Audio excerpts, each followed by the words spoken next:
Yo, what is going on, guys? Hanging Out Outdoors here. My name is Dimitri, back with another video. In today's video, we're going to be paper tuning the Beast, the Mathews Phase 433.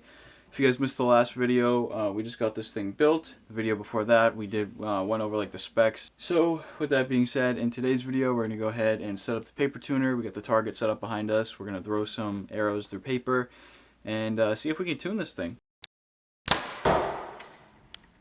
So the way that I'm going to be doing this is I have my paper tuner over there. I'm going to set it up in front here, step back about 10 feet away from the paper or the stand, throw some arrows through it and see what we get. I have this Hamsky Epsilon on here, and I have the Mathews mount for it, and it should be already set for the center shot of 13/16 off the riser.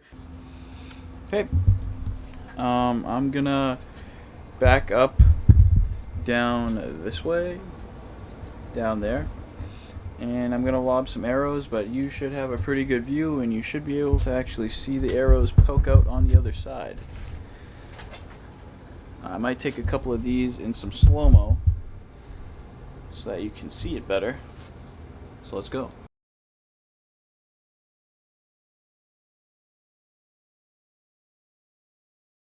Alright guys, so I had it set up in slow-mo and I just watched it back and you can't really see what's going on anyway. And there's no audio, so I can't talk afterwards. So what I'm going to do, I'm just going to leave it regular.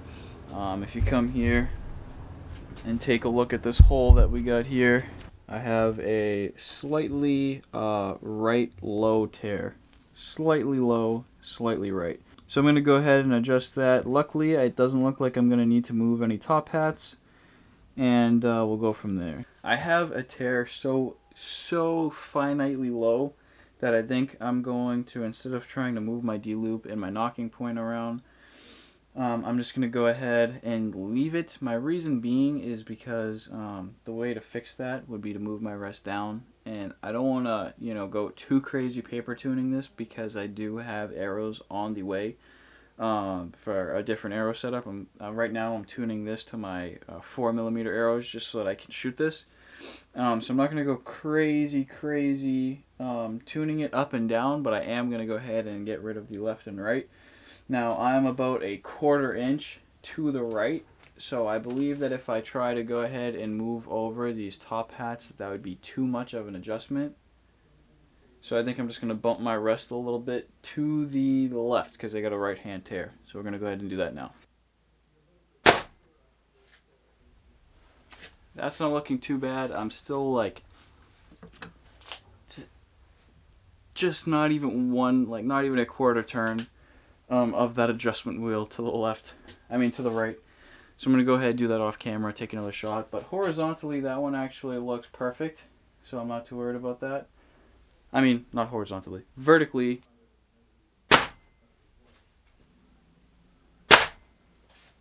Alright guys, so really quick, this bow is tuning really fast. So I can't really show you the whole process because, this, just in general, my experience with Mathews has been, you can tune them in like 2 shots, 3 shots. So with that being said, I'm just going to go ahead and explain to you certain situations and what you should do in certain situations. I feel like that's better off to do in this video than to, just shoot a bow in 2 shots and then it's like basically already tuned. So, if you have a tear that's all over the place, right? Let's just say that it's left and low. What you would do then is you would adjust your top hats if it's a huge adjustment. Like if it's like a 3/4 to 1 inch adjustment, you can move your top hats or like shim or turn my cam. That's what I mean by top hats. What Mathews' top hats is, each bow has a different thing. Like you shim the cam one way or the other. That's basically what I'm saying. Alright guys, so I'm just going to give you different situations and how I would go about tuning that. Let's say your knock is going low and to the left. What I would do first is I would get my vertical adjustment figured out first. So I would go ahead and adjust my knock point up because I'm shooting low at left. So you want to move your knock point up and you want to keep doing that and keep doing that, or slowly adjusting your rest down depending on how fine the adjustment is. If it's a really small adjustment, there you have no problem moving your rest down just a little bit. If it's a big adjustment, I would go ahead and move that D loop or check your bow's timing, because that might be off and that might be what might be causing the really low tear. Next up, after you get your vertical adjustment, if it's high, if you get a knock high tear, again, lower your D loop or adjust your rest up a little bit, depending on how high that is. Like I said, if it's a big adjustment, 3/4 of an inch to an inch, you should probably move your D loop and check your timing. If it's not, you have no problem just bumping your rest up or down. I would have no problem with that. After you do all that stuff and you figure out your vertical adjustment, then you can do your horizontal left and right adjustment. In this instance, we have a left tear. Now, if that tear was 3/4 of an inch or bigger, or 1/2 an inch or bigger, it really all depends. I would probably move my top hats over if it's a really big tear.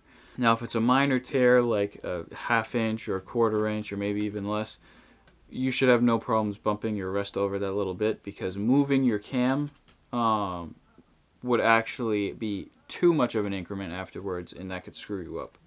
Now, if you're making a rest adjustment because it's a small, adjustment, you have a small tear, and you're gonna move your rest, I would move your rest over to the right. Now, that's important. You don't want to move it to the left. Your tear will just get worse and worse and worse. You have to move your rest to the right.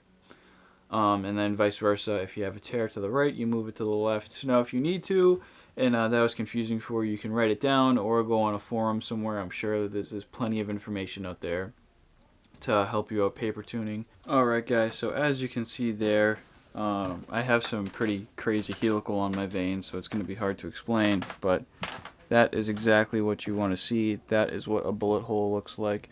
As you can see here, my knock and my point went right through there, and then you can see the curl of my veins all the way across it, and it's perfectly centered in the paper. So my bow is paper tuned. Alright guys, so that is going to wrap up paper tuning my brand new Mathews Phase 4. So fortunately and unfortunately at the same time, I did not have to adjust any top hats. Now, I'm sure there are other videos out there showing you how to do so, but I hope I was still able to give you some information regarding paper tuning your bow. In a future video, we do plan on showing you how to make this paper tuner. It's pretty cool. It holds the roll. You can put tension on the roll, and you can adjust and clamp down the paper so it doesn't move at all. So if you think this video was helpful and you liked it, please like the video. That will really help us grow and get to more viewers. Also, if you guys are interested in that giveaway that we have going on, make sure you check the description below. Our website will be linked in the description, where you can go ahead and get yourself some tickets. Thank you guys so much for watching. We'll catch you in the next one. Ciao.